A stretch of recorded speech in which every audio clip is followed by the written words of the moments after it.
உறவுகள் மறந்தாலும் நீர் என்னை மறப்பதில்லை. காலங்கள் மாறினாலும் நீர் மட்டும் மாறவில்லை. இப்பொழுது கைவிட்டேன், ஆனா உருக்கமான இரக்கங்களினால் உங்களை சேர்த்துக் கொள்கிறேன். கையை உயர்த்தி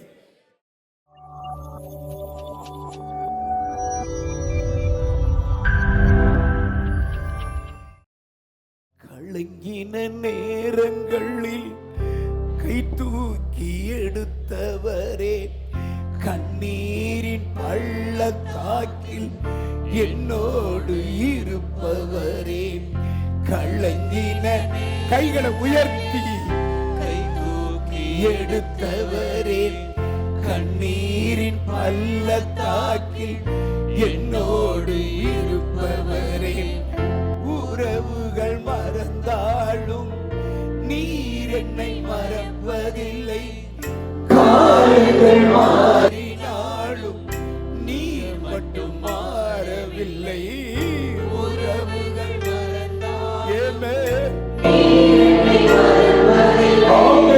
காலங்கள் மாறினாலும் நீர் மட்டும் மாறவில்லை. நீங்க தாப்பா என்னோடு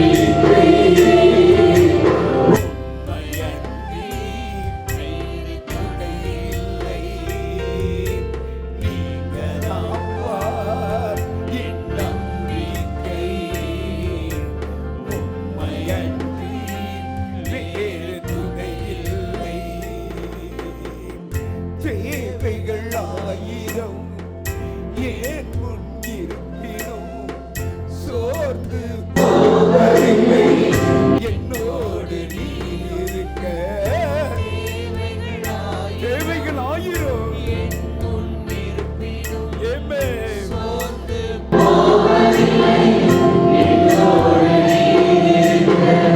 தேவையை காட்டிலும் பெரியவர் நீரல்லோ, நினைப்பதை காட்டிலும் செய்பவர் நீரல்லோ. தேவையை காட்டிலும் பெரியவர் நீரல்லோ, நினைப்பதை காட்டிலும் செய்பவர் நீர். கைகளை உயர்த்தி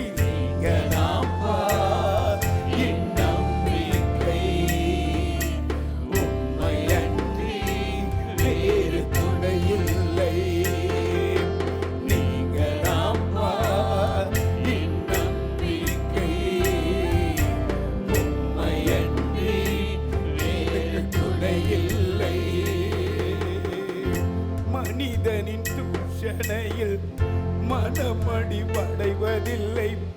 நீர் என் பக்கம் உண்டு, தோல்விகள் எனக்கில்லை. மனிதனின் கைகளை உயர்த்தி மனமடி படைவதில்லை. நீர் என் பக்கம் உண்டு, தோல்விகள் எனக்கில்லை. நாவுகள் எனக்கெதிராய் சாட்சிகள் சொன்னாலும் வாதாட நீருண்டு, ஒருபோதும் கலக்கமில்லை. நாவுகள் எனக்கெதிராய் சாட்சிகள் சொன்னாலும் வாதாட நீருண்டு, ஒருபோதும் கலக்கமில்லை. நீங்களாப்பா என் நம்பிக்கை, உம்மை அன்றி வேறு துணையில்லை. கைகளால் செஞ்சு நீங்கதாப்பா, நீங்கதாப்பா, நீங்கதாப்பா. இயேசுவே நீங்கதாப்பா. சொல்லுங்க எல்லாரும், எல்லாரும் சொல்லுங்க. அவர் ஒருவராக மறைக்க முடியும், அவர் ஒருவராக சமாதானம் அடைய முடியும்.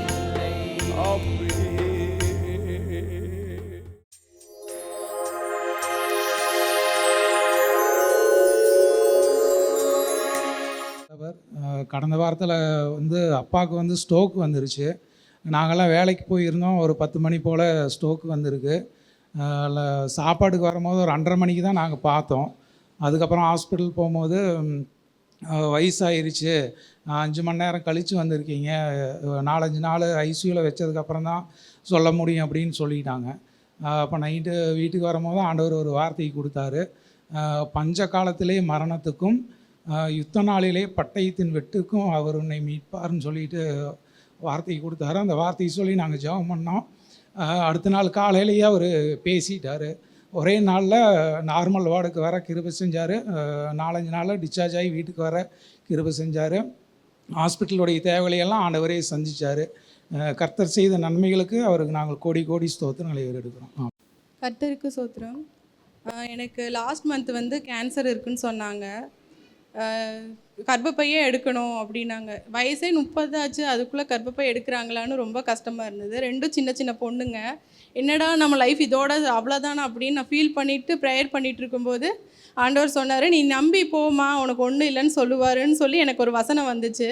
அதே போல் போனேன். உனக்கு கேன்சர் இல்லைம்மா அப்படின்னு சொல்லி ஆண்டவர் சொல்லிட்டாரு. நம்பவே முடியல. கர்ப்பப்பை எடுக்கணும் அப்படின்னு சொல்லிட்டாங்க. ஒரு ஹாஸ்பிட்டலுக்கு 3 ஹாஸ்பிட்டல் பார்த்துட்டேன். எல்லாருமே சொன்னாங்க கேன்சர் கேன்சர் கேன்சர்னு சொன்னாங்க. என்ன ரொம்ப கஷ்டமாக இருந்தது. ஒன்றே தான் பண்ணேன், ஒன்றும் பண்ணல. என்னோட மேஜிக் மேன் ஏசப்பாவை மட்டும் தான் நம்பினேன். அதே போல் ஒன்றுமே இல்லைம்மா, உனக்கு கர்ப்பப்பையில் ஒன்றுமே இல்லை.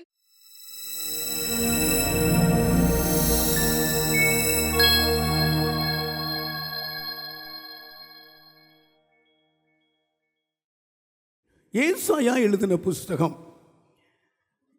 54வது அதிகாரம் 7வது வசனம் 8வது வசனம் நாம் வாசிக்க கேட்போம். இமைப்பொழுது உன்னை கைவிட்டேன், இம்மைப்பொழுது உன்னை கைவிட்டேன், ஆனாலும் உருக்கமான இரக்கங்களால் உன்னை சேர்த்துக் கொள்வேன். உருக்கமான இரக்கங்களினால் உன்னை சேர்த்து கொண்டேன். அற்ப காலம் மூண்ட கோபத்தினால், அற்ப காலம் உண்ட கோபத்தினால் என் முகத்தை இமைப்பொழுது உனக்கு மறைத்தேன், என் முகத்தை இமைப்பொழுது உனக்கு மறைத்தேன். ஆனாலும் நித்திய கிருபையுடன் உனக்கு இறங்குவேன், நித்திய கிருபையுடன் உனக்கு இறங்குவேன் என்று கர்த்தராகிய உன் மீட்பர் சொல்லுகிறார்.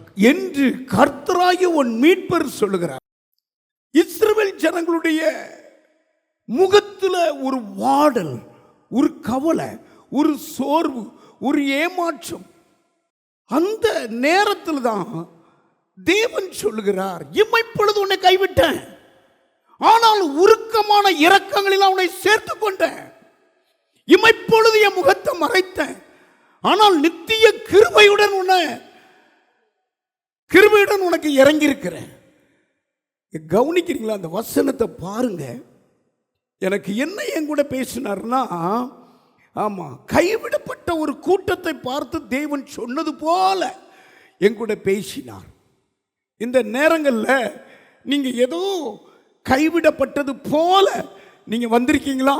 நான் கர்த்தரை அறிஞ்சேன், ஞானஸ்தானம் பெற்றேன், ஆமா, இப்போ ஏன் எனக்கு இதுக்கு நடக்கலை, இந்த காரியம் ஏன் நடக்கலை, என்னை கர்த்தர் கைவிட்டுட்டாரோ, என்னை மறந்துட்டாரோ, அவருடைய முகத்தை மறைச்சிட்டாருன்னு இருக்கீங்களா? ஒருபோதும் அப்படி அல்ல. உங்களை ரொம்ப நேசிப்பார் தேவன். நேசிக்கிறவங்களை சிட்சிப்பார். கைகளை உயர்த்தி ஹல்லேலூயா. ஒரு பரீட்சை இல்லாதபடி அடுத்த கிளாஸுக்கு போக முடியாது. பரீட்சையில் வெற்றியை எதிர்பார்க்கிறார். பரீட்சை இல்லாமல் ஜெயம் கிடையாது. ஆகையினாலே ஆண்டவர் சொல்லுகிறார், இஸ்ரவேல் ஜனங்கள் பார்த்து சொல்லுகிறார், இமைப்பொழுது கைவிட்ட. இமைன்னா என்ன தெரியுமா? இந்த கண்ணை மூடிட்டு முழிக்கிறதுக்குள்ள. அல்லேலூயா. இமைப்பொழுது கைவிட்டேன், ஆனா உருக்கமான இரக்கங்களினால் உங்களை சேர்த்துக் கொள்ளுகிறேன். கையை உயர்த்தி அல்லேலூயா. இமைப்பொழுது என் முகத்தை மறைத்தேன், ஆனால் நித்திய கிருபையுடன் உங்க மேல இறக்க வச்சிருக்கிறேன். என்ன அற்புதம், என்ன அற்புதம். ஆமா, இன்னைக்கு உள்ள தலைப்பு என்ன தெரியுமா?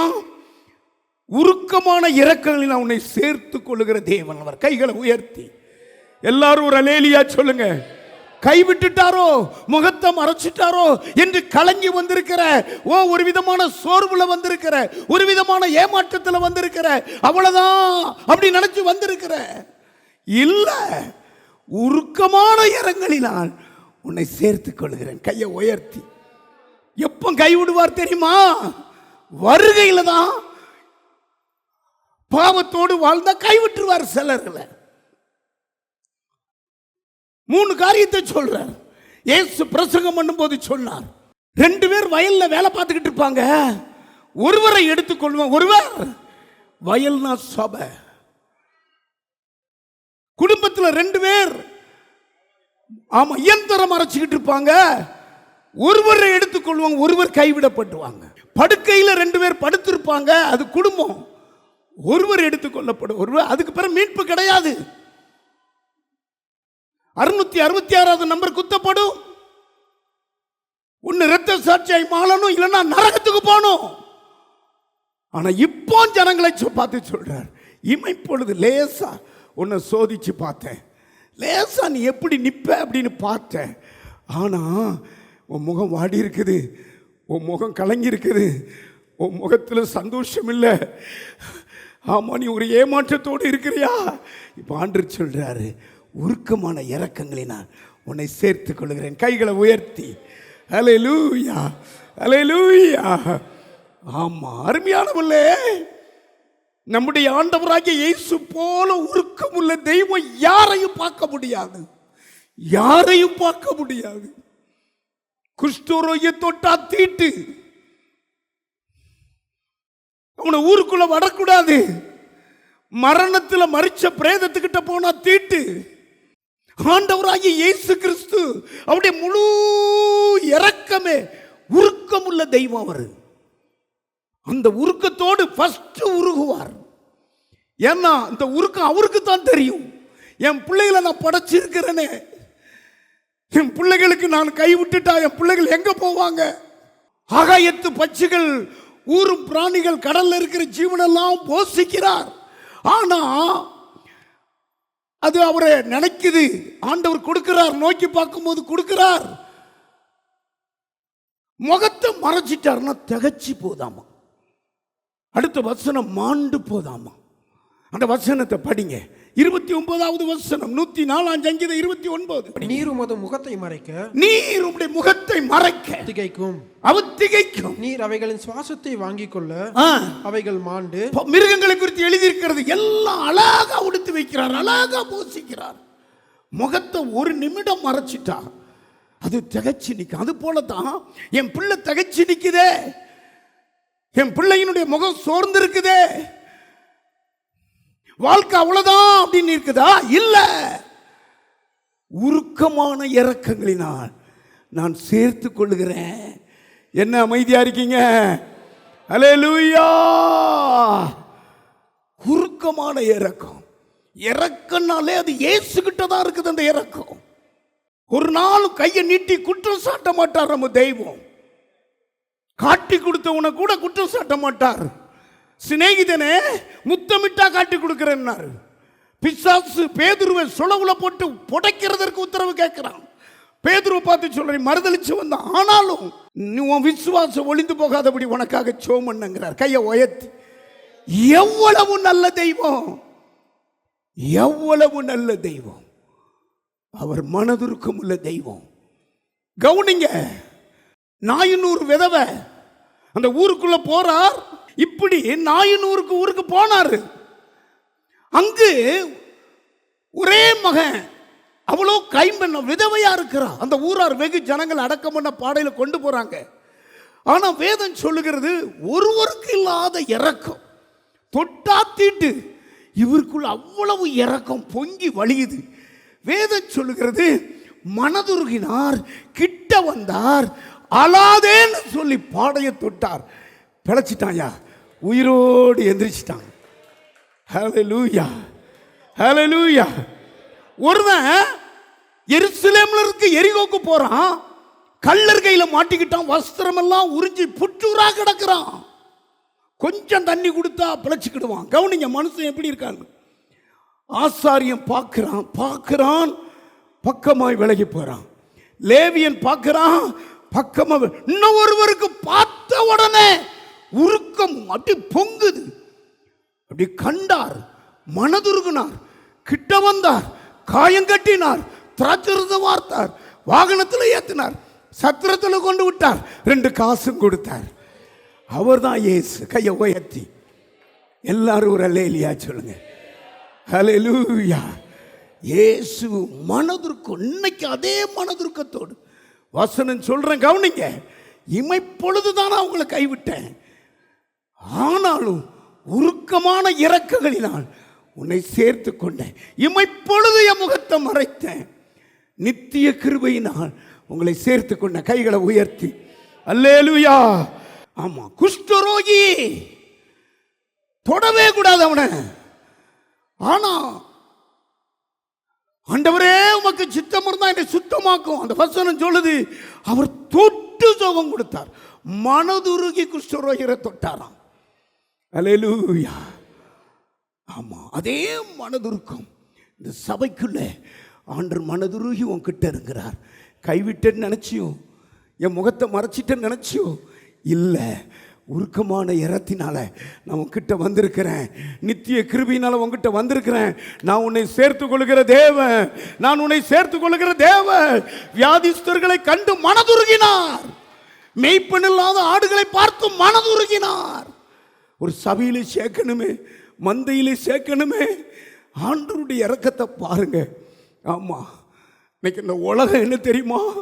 நான் தான் சொன்னேனே, வருஷத்துல 33,000 ஜனங்கள் டெல்லியில் தற்கொலை பண்ணிடுறாங்க. தற்கொலை பண்ற ஜனங்கள் எல்லாம் 19 வயசுல இருந்து 35 வயதுக்குள்ள இருக்கிற ஜனங்கள் எழுதியிருக்கிறது பேப்பர்ல.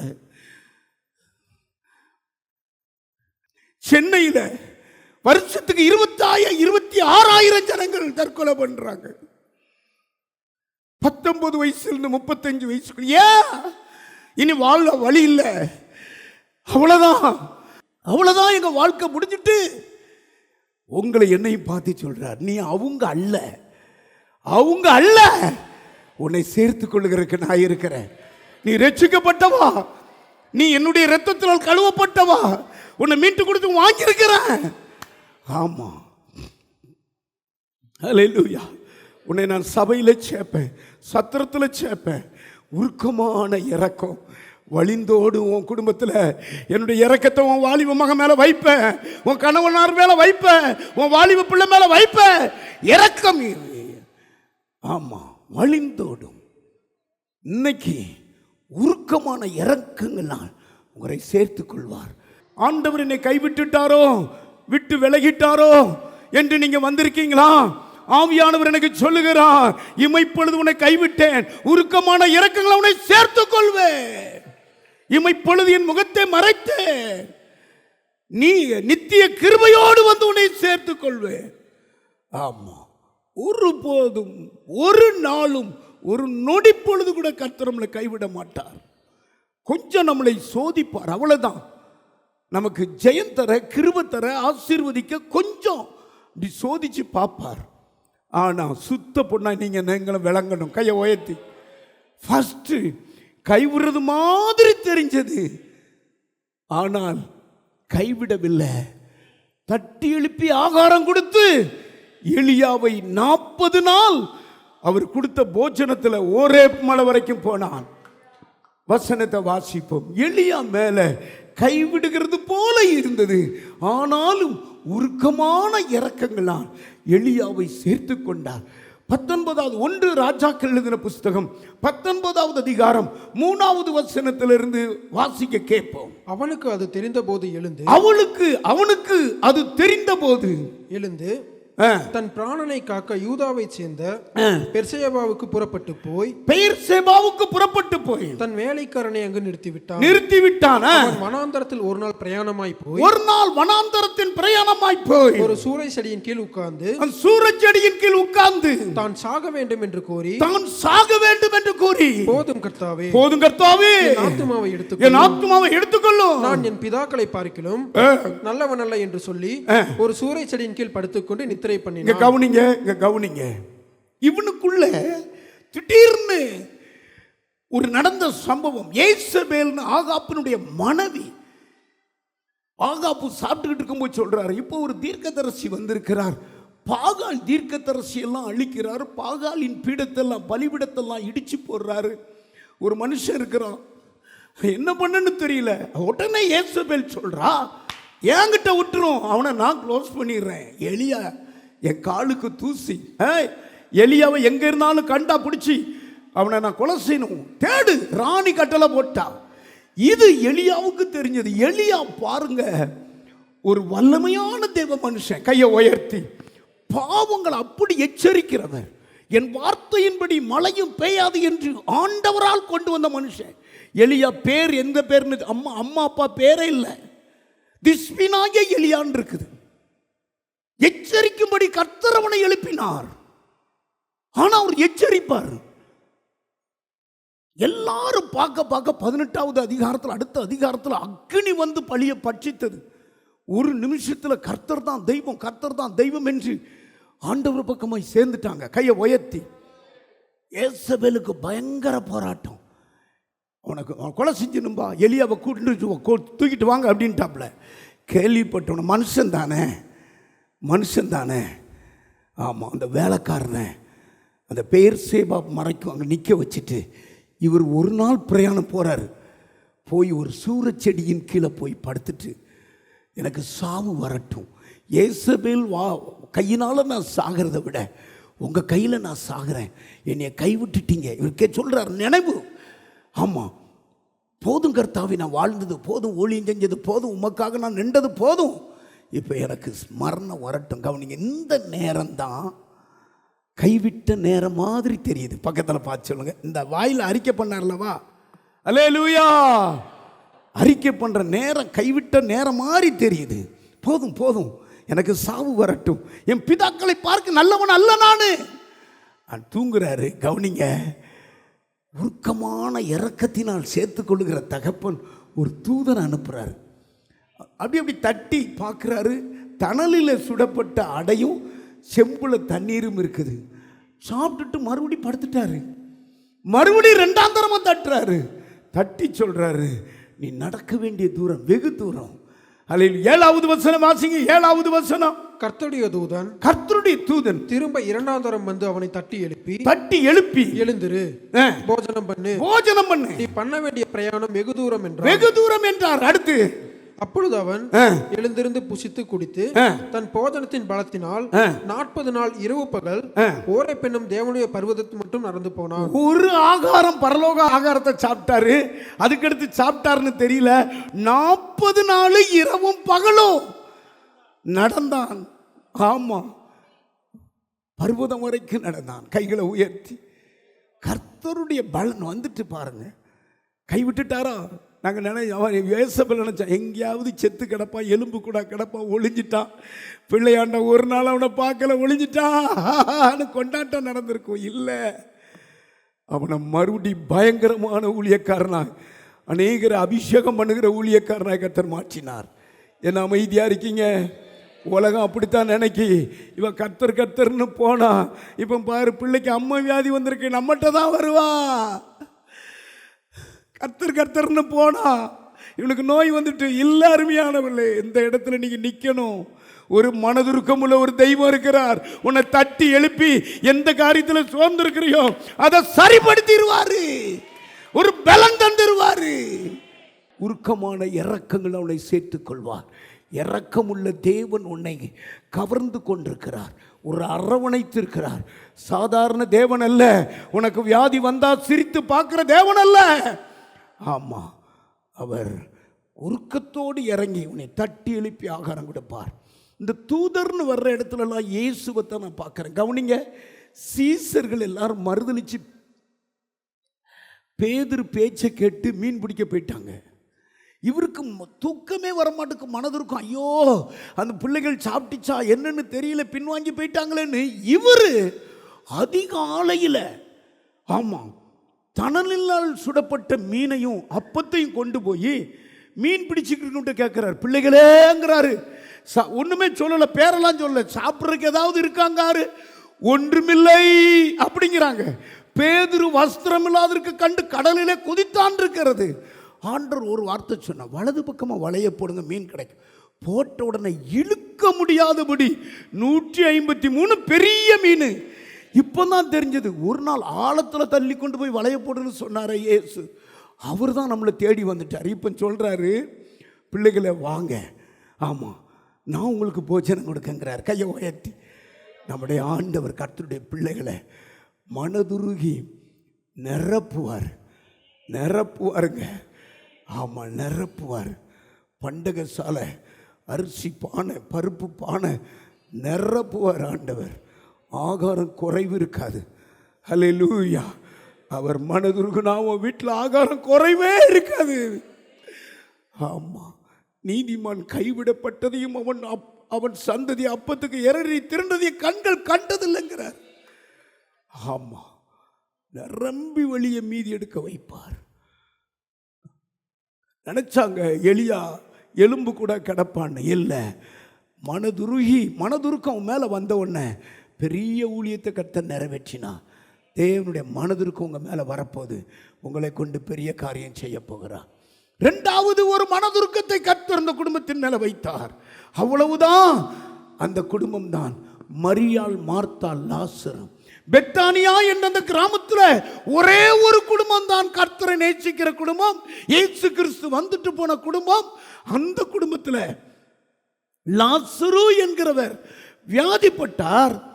வியாதிப்பட்ட உடனே நீ நேசிக்கிற லாசரு வியாதியா இருக்கிறான் என்று சொல்லி அனுப்பிட்டாங்க. செய்தியை கேட்டும் ஆண்டவர் 3 நாள் அந்த பட்டணத்திலிருந்து அவன் வீட்டுக்கு வராமல் ஊழியம் செய்தார். அந்த செய்தி கேட்டோன்னா அவருக்கு தெரிஞ்சிருச்சு, ஆகா, லாசருக்கு வந்த வியாதி மரணத்துக்கு ஏதுவான வியாதி இல்லை, தேவ நாம மகிமைப்பட போகுது, குமாரனும் அதில் மகிமைப்பட போறார். ஏன்னா குமாரனை வெறுத்தாங்க. அதனால் அந்த கேட்டுட்டு அங்கே இருந்துட்டார், அப்படி இருந்துட்டார். அடுத்து வர்றாரு.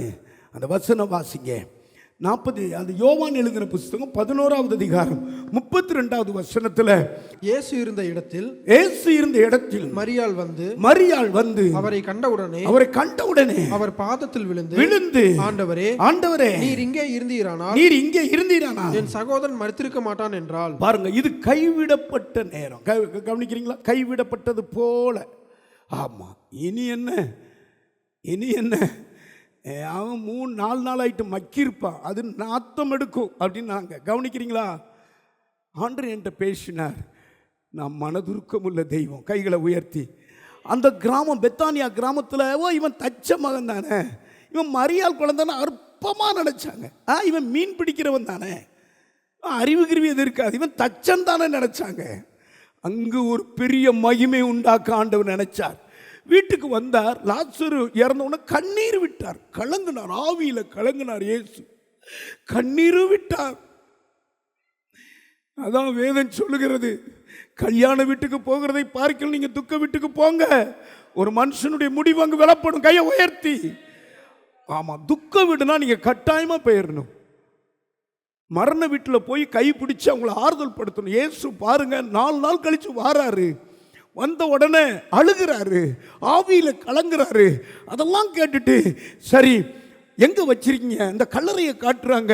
அந்த கல்லறைக்கு முன்னால எல்லாரும் பார்க்கும்படி ஒரு ஜெபம் பண்றார். 42வது வசனம் படிங்க எல்லாரும். 42வது வசனம், நீர் எப்பொழுதும் எனக்கு செவி கொடுக்கிறீர். பாருங்க, எல்லாரும் பார்க்காங்க. ஆண்டவர் ஒரு ஜெபம் பண்றார். பிதாவே, நீர் எப்பொழுதும் எனக்கு செவி கொடுக்கிறீர் என்பதை அறிந்திருக்கிறேன். ஆனாலும் நீர் என்னை அனுப்பினதை சூழ்ந்திருக்கும் ஜனங்கள் விசுவாசிக்கும்படியாக அவர்கள் நிமித்தம் இதை சொன்னேன் என்றார். இயேசுவைகளை சொன்ன பின்பு லாசருவே வெளியே வா என்றார். உரத்த சத்தமாய் கூப்பிட்டார். அப்பொழுது மரித்தவன் வெளியே வந்தான். அவன் கால்களும் எல்லாரும் கைகளை தட்டி கர்த்தரை மகிமைப்படுத்துங்க. இதுதான் உருக்கமான இரக்கத்தினால் உயிரோடு எழுப்பிட்டார். ஒரு இரக்கம் வந்துட்டா, நான் சொன்னல, ஆமா, மனதுருகி கிட்ட வந்து அழாதேன்னு சொல்லி பாடையை தொட்டாராம். மரித்தவன் ஆமா உட்கார்ந்தான், பேசினா, தாயிண்ட அதே பிரசன்ஸ் குறையவே இல்லை. அதே வல்லமை, அதே அந்த ஜீவன். லாசரு வெளியே வா. மரணமே வெளியே வானா மரிச்சவன்லாம் வந்திருப்பான். கரெக்டாக பேரை சொல்கிறாரு. ஏன்னா அசங்க எல்லாரும் ரசிக்கப்படுறதுக்கு சொல்கிறாரு. அதை கண்ட உடனே யூதர்கள் எல்லாரும் அவர் மேலே நம்பிக்கை வச்சாங்க. எல்லாரும் என்ன சொன்னாங்கன்னா, நம்ம என்ன செய்யறதுங்க, இந்த மனுஷன்னு சொல்கிறாங்க, அநேக அற்புதங்களை செய்கிறாருங்க. கையை உயர்த்தி எல்லாரும் ஒரு அல்லேலூயா சொல்லுங்க. அல்லேலூயா. அருமையானவர்களே, குஜராத்துங்கள சூரத்து அங்கு ஒரு சாதாரண ஒரு குடும்பம். அந்த ஒரு குடும்பம் தான் ஒரு முக்கியமான இடத்துல போய், சூரத்து தான் தலைநகரம், அதுக்குள்ள ஒரு 10 கிலோமீட்டர்லேருந்து பஸ்ஸில் வந்து அங்கே தான் சர்ச்சு இருக்குது, இங்கே ஆராதிப்பாங்களாம். அந்த கிராமத்தில் உள்ளவங்க எல்லாம் எதிர்ப்பு. இங்கேருந்து நீ போய் நீ சாயங்காலம் தான் அங்கே வார, அப்படி என்ன உனக்கு ஒரு சாமின்னு பயங்கரமாக குஜராத்தில் ஒரு குடும்பத்தை ரொம்ப நசுக்குனாங்களாம். பாருங்க, அவங்க இந்த ஸ்கூல் லீவில் அந்த பையன் போய் மீன் பிடிக்கிற இடத்துல போயிருக்கிறான், தண்ணியில் விழுந்து செத்துட்டான். அந்த கிறிஸ்தவ குடும்பத்தின் பையன். ஊர்க்காரங்கெல்லாம் போனையே உங்கள் சாமி காப்பாத்திச்சா, இப்பவுமே அடக்கம் பண்ணு, துர்காவினுடைய விழா நடக்குது, நீ அடக்கம் பண்ணலன்னா நாங்கள் உன்னை கொன்று தீ வச்சிருவோம் வீட்டோட, அப்படி இப்படின்னு ரொம்ப சொல்லிருக்காங்க. எங்கள் வீட்டுக்காரர் வேலைக்கு போயிருக்கிறாருங்க, எங்கள் பாஸ்டர்ட்டையும் தகவல் கொடுத்துருக்காங்க, அங்கே பாரு, அதெல்லாம் எனக்கு தெரியாது. நான் எல்லாரும் சுற்றி ஒரே போராட்டம். அவங்க அந்த அந்த ஒரு பொண்ணு, அவங்களுக்கு அந்த பொண்ணு அவங்க அம்மாவும் கதவடைச்சி ஜெபம் பண்ணிக்கிட்டு இருந்தாங்களாம். திடீர்னு அந்த பையன் பேர் கிஷோன்னு எழுதியிருக்குது. படக்குன்னு கண்ணை திறந்து உட்காந்துட்டானா, கையை உயர்த்தி. அப்பா வர்றதுக்குள்ள பாஸ்டர் வர்றதுக்குள்ள உட்காந்துட்டானா. இது ஆமாம், மோகன் சி லாசரசனுடைய இயேசு விடுவிக்கிறார் புத்தகத்தில் இருந்தது. அந்த பையன் பேரையும் போட்டிருந்தது. இவர் அங்கே போய் விசாரித்து டீ குடிச்சிருக்கிறார், கையை உயர்த்தி. லேலுயா. என்ன நினைக்கிறீங்க? இப்போ அந்த கிராமத்தில் ஒரு பெரிய சபையை எழும்பிட்டு உருக்கமான இரக்கத்தை நம்ம மேலே படர்ற கர்த்தர் ஒருவர் இருக்கிறார். நம்ம மேலே இரக்கம் வைக்கிறார். ஜனங்கள் பரியாசம் பண்ணலாம், ஜனங்கள் நிந்திக்கலாம், ஒரு உருக்கமான இரக்கம் ஓ மேலே, சரசு மேலே ஆண்டவர் இன்னைக்கு வச்சுக்கிட்டே இருக்கிறார், கைகளை உயர்த்தி. அல்லேலுயா. ஆமாம், மூணாவது ஒன்று சொல்கிறேன். மத்தேயு எழுதின புஸ்தகம் 8வது அதிகாரம் 25வது வசனத்தில் இயேசு படகுல பிரயாணம் பண்ணுகிறார். கவனிங்க.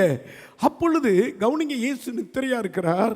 அப்பொழுது அவருடைய சீசர்கள் வந்து அவரை எழுப்பி ஆண்டவரே எங்களை ரட்சியும் மடிந்து போகிறோம் என்றார்கள். மடிந்து போகிறோம் எங்க, கவனிக்கிறீங்களா? இதுதான் கைவிடப்பட்ட மாதிரி. போதும் கர்த்தாவே, அது கைவிடப்பட்டது மாதிரி. இங்கு மறைச்சிட்டான், நீங்க இல்லையே, நீங்க இருந்தா பிழைச்சிருப்போம், கைவிடப்பட்டது மாதிரி. ஆனா மனதுருக்கத்தினால லாசருவை எழுப்பினார். எலியாவை தட்டி போஜனம் கொடுத்து 40 நாள் ஓரே மலை வரைக்கும் போய் சொல்றார். மூணாவது, ஆமாம், இயேசுவோடு கூட பிரயாணம் பண்ணுறாங்க. இயேசு அப்படியே அவர் சோதிச்சு பார்க்குறார். நம்முடைய ஆண்டவர் பக்கத்தில் பார்த்து சொல்லுங்க, தூங்குறதும் இல்லை.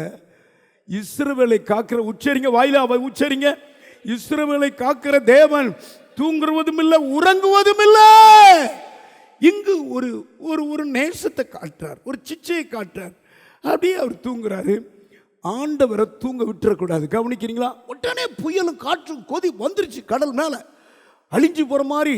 அவ்வளோ நாங்கள் மடிந்து போகிறோம். உடனே எழுப்புறாங்க, ஆண்டவரே நாங்கள் மடிந்து போகிறோம். உடனே பாருங்க, நீங்கள்லாம் அற்ப விசுவாசிகள்னு சொல்லிட்டு அப்படி எந்திரிச்சு காற்றையும் கடலையும் அடக்குனாராம், அதட்டினாராம். அப்படியே அடங்கி போச்சு. கையை உயர்த்தி எல்லாரும் ஒரு அல்லேலூயா சொல்லுங்க. எல்லாரும் பிரமித்தாங்களாம், என்னப்பா இப்படி நடக்கு, இந்த அலைய நம்மளை கொண்டு போட்டுருவோம், எல்லாம் நீ யார நான் யாருன்னு பிரேதமா மிதப்பன்னு நினைச்சா எந்திரிச்சாரு, இறையாதன்னாரு, காற்று அமைதியாயிருந்தாரு. அப்படி ஒருவர் இன்னும் உங்களுக்கு சொல்லிக்கொண்டே இருக்கிறார். அவர்தான் இயேசு, அவர்தான் இயேசு. நீங்க பிரயாணம் பண்ணும்போது ஒருவர் வழி திறந்து கொண்டே இருக்கிறார். கொந்தளிப்பு வருது நம்முடைய வீட்டுக்கு விரோதமாய், சூனியங்கள் வருது, உனக்கும் கண்ணுக்கும் தெரியாம அழிச்சு போட்டு கொண்டே இருக்கிறார். என்ன அமைதியா இருக்கீங்க? கையை தட்டுங்க, கையை தட்டி ஹல்லேலூயா. அதற்கடுத்து உங்களுடைய பிரயாணம் சமாதானமாயிருந்தது. இமைப்பொழுது கைவிட்டேன், உருக்கமான இரக்கங்களை உன்னை சேர்த்துக்கொள்ள. ஆண்டுட்டு கேட்ட அந்த வசனம் எனக்கு தாரீங்களே, விளக்கமும் தாங்கன்னு கேட்டா அழகா எனக்கு ஆண்டவர் விளக்கம் கொடுத்தார். உங்களுக்கு தெரியுமா, சீசர்கள் சேதமில்லாதபடி அப்படி அழகா அக்கறைக்கு போய் சேர்ந்தாங்க. நான் சொல்றேன், கவனிங்க, அக்கறைக்கு வந்திருக்கிறோமா? ஆண்டவருடைய கிருபை. கையை உயர்த்தி, புயலே, காற்றே, கொடு நோயே, கேன்சரே, ஆமா இன்னைக்கு இருக்கிறதான விஷ காய்ச்சலே, பன்றி காய்ச்சலே, உன்னைய பிள்ளைக்கு வரக்கூடாது, அடக்கி போட்டு கொண்டு இருக்கிறார் ஒருவர். சின்ன பச்சளம் குழந்தைய கூட கர்த்தர் பாதுகாத்து அடக்கி போட்டு கொண்டிருக்கிறார். ஹல்லேலூயா, ஹல்லேலூயா. அருமையானவர்களே, ஏசப்பா இன்னும் உயிரோடு இருக்கிறார். நாங்கள் சுகம் கொடுக்கல, எனக்கு சுகம் கொடுக்கவும் தெரியாது. நான் சுகமும் எனக்கு என்ன டாக்டராக படிச்சிருக்கேன், ஒன்றும் இல்லை. எனக்கு தெரியும், இயேசு ஜனங்கள் மேலே மனதுருகுவார். வியாதிஸ்தர்களை கண்டா மனதுருகுவார், பிசாசு பிடிச்சவங்களை கண்டு மனதுருகுவார். அவர் ஒரு தெய்வம் தான், நம்மளெல்லாம் அரவணைச்சிருக்கிறார். உங்களுக்கு தெரியுமா, சீசர்கள் சமாதானத்தோடு அக்கறைக்கு போனதுக்கு ஒரே காரணம் நான் சொல்றேன். மத்திய எழுதின புஸ்தகம் 27வது அதிகாரம் அந்த வசனம் சொல்லுது 45-46. இயேசு கவனிங்க, 6ஆம் மணியிலிருந்து 9ஆம் மணி வரைக்கும் ஏலி ஏலி லமா சபத்தாலி, என் தேவனே என் தேவனே ஏன் என்னை கைவிட்டீர். அப்பொழுது கை கொடுக்க யாரும் இல்லை, சத்தத்தை கேட்க யாரும் இல்லை. போதும் கர்த்தாவேன்னு சொல்லும் பொழுது ஆகாரம் கொடுக்க தூதன் அனுப்பினார். என் பையன் எங்க சகோதரன் மறைச்சு போயிட்டான 4 நாள் ஆயிட்டே, அப்பமும் எழுப்பினார். மடிந்து போகிறமே, அப்பமும் அடக்கி போட்டார். ஆனா இவர் கத்துறாரு, உங்களை எண்ணி எண்ணி ஆண்டவர் கத்துறாரு. அந்த வசனத்தை படிங்க. 6ஆம் மணி நேரம் முதல் 6ஆம் மணி நேரம் முதல் 9ஆம் மணி நேரம் 9ஆம் மணி நேரம் வரைக்கும் பூமி எங்கும் அந்தகாரம் உண்டாயிற்று. 9ஆம் மணி நேரத்தில் 9ஆம் மணி நேரத்தில் இயேசு ஏலி ஏலி ஏலி ஏலி லாமா சபத்தானி என்று மிகுந்த சத்தமிட்டு கூப்பிட்டார். அதற்கு என் தேவனே என் தேவனே ஏன் என்னை கைவிட்டீர் என்றார். கவனிங்க, ஒரு சத்தமும் இல்லை, ஒரு பதிலும் இல்லை. 3 மணி நேரம் தொங்குறார். அப்படி ஒரு போர்ச்சவன் சிரிச்சிட்டு ஈட்டில குத்துறான். ரத்தமும் ஜலமும் தான் வடிஞ்சதை தவிர அவர் ஜீவனெல்லாம் உனக்காக எனக்காக விட்டாருமா.